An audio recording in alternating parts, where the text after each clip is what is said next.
तर नमस्कार मित्रांनो, मी आपला भाऊ रोशन. आज दणक्यात काढलं ना बाबा पप्पाने ट्रॅक्टर. तर आज चाललो होतो पप्पांसोबत सारे यंत्र घ्यायला. तसं मला ट्रॅक्टर चालवत होतो, पण पप्पा म्हणे रस्ता खराब आहे, तू माग बस म्हणे.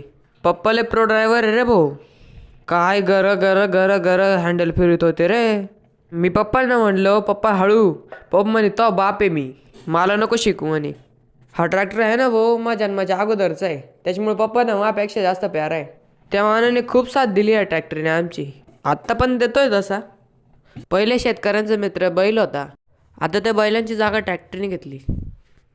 याच ट्रॅक्टरांचा राग बैलांना आलाय, त्याच्यामुळे ते बैलगाडा शर्यतीत दाखवतात की आम्ही कधीही ट्रॅक्टरपेक्षा भारीच आहोत.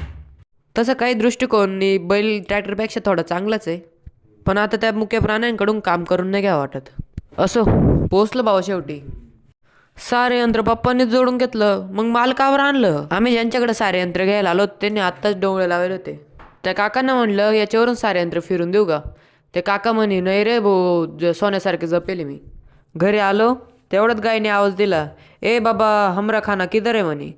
तेवढ्यात दुसरी गाय म्हणे, का रे देतो कोणी खायला, नाही तर दूध मागायला येऊ नको परत. ही तावकडं दमदाटी झाली भाऊ. पप्पांना म्हटलं त्या गाय काय म्हणत्या पा. मी गेलो भाऊ तिथून निघून, बाहेर निघालोच होतो तेवढ्यात बैलाने आवाज दिला, काय रे मी काय केलं. तर हे देतो बाबा एकदाच यांना खायला. भेटू पुढच्या ब्लॉगमध्ये, बाय.